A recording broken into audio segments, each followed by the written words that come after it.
apabila ingin menabung dalam bentuk emas, mereka harus minimal menyetorkan sebanyak 2 galon atau 30 liter.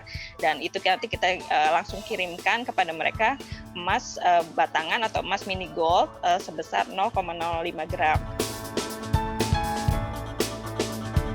Nah, betapa kita tahu ya, saat ini kan mungkin di saat pandemi, ibu-ibu ini sangat membutuhkan uang-uang ekstra. Nah, itu bisa didapatkan dari penjualan minyak jelantah yang disetorkan kepada kita.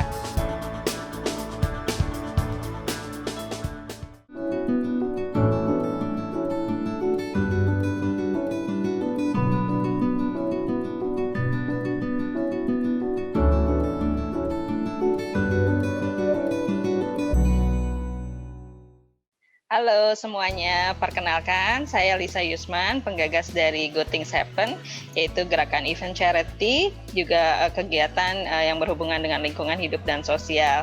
Saat ini saya ditemani oleh suami saya, yaitu Muhammad Masur. Beliau berkewajiban atau bertugas di Go-Things-Happen sebagai pensortir untuk barang-barang layak pakai. Dan juga saya ditemani oleh Mbak Wina, sahabat saya, di mana beliau ini bergerak di dalam donasi minyak jelantah. Berikut saya perkenalkan ya dengan suami saya, Muhammad Masur. Silahkan. Ya, saya Masur, suami dari Lisa Yusman. Saya juga membantu Go-Things-Happen. Saya bagian sortir baju yang layak pakai, yang bagus-bagus. Saya membantu jualan juga. Terima kasih. Oke, selanjutnya saya perkenalkan sahabat saya dengan Mbak Wina yang bertugas untuk menghandle untuk donasi jelantah. Silakan Mbak Wina. Halo, nama saya Wina. Saya adalah pencinta lingkungan dan juga aktivis di Go-Things-Happen. Di Go-Things-Happen sendiri, saya sebagai penggiat pengumpulan donasi jelantah dan sebagai tim pengajar dan pemberi motivasi. Oke, awal dari pandemi ini membuat saya berpikir, wah pastinya orang-orang banyak yang beraktivitas di rumah. Tapi efeknya sih mungkin ada plus minusnya ya. Jadi mungkin karena untuk ibu-ibu jadi sering memasak di rumah, terus juga kegiatan-kegiatan keluarga juga berkumpul di rumah itu lebih banyak. Tapi efek negatifnya juga ada sih, karena saya melihat makin seringnya masyarakat berada di rumah, pastinya akan timbul permasalahan baru, sepertinya masalah sampah. Nah, karena ibu-ibu ini juga pastinya selama di rumah bingung ya, mereka masak juga sampahnya makin menumpuk dan juga makin meningkatnya orderan online ya, seperti makanan-makanan yang diorder online, juga belanja online itu pastinya meningkat. Dan konsumsi sehari-hari juga sekarang melalui online, yang tentunya akan masalah timbul sampah-sampah baru di dalam rumah. Saya berpikir awalnya gimana nih, karena waktu itu kita tinggal kebetulan di rumah vertikal. Nah, masalahnya kalau ketika minyak jelantahnya itu tidak dikelola dengan baik, dan apabila penghuni tidak diedukasi dengan baik, mereka akan sembarangan membuang sisa jelantahnya ke saluran air, yang pastinya akan merugikan bagi penghuni di sana.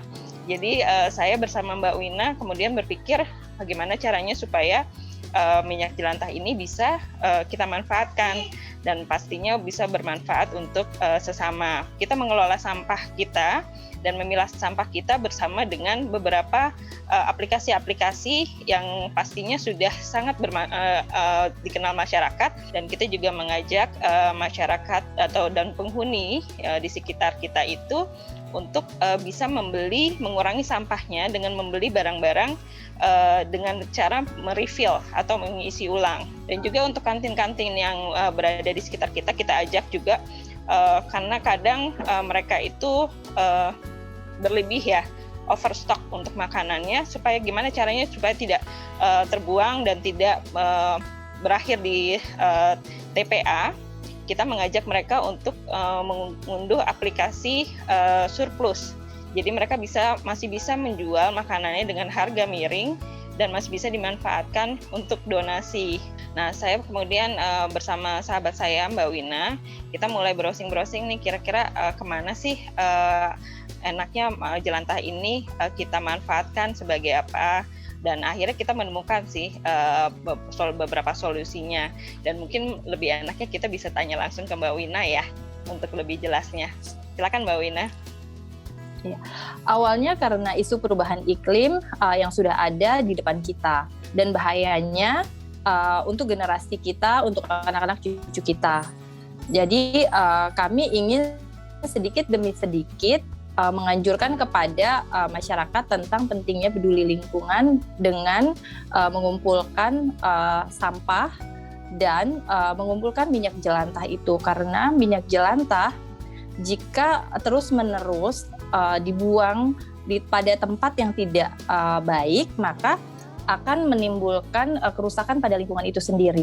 Jika terus-menerus dibuang ke dalam saluran air, itu akan menyebabkan penumpukan.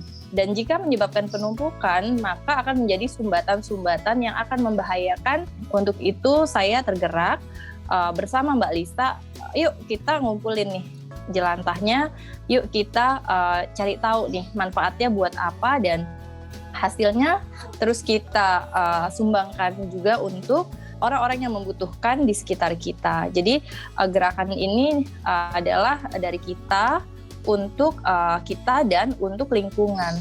Alhamdulillah sih terus berjalan walaupun masih perlahan ya, tapi antusiasme sudah mulai membaik.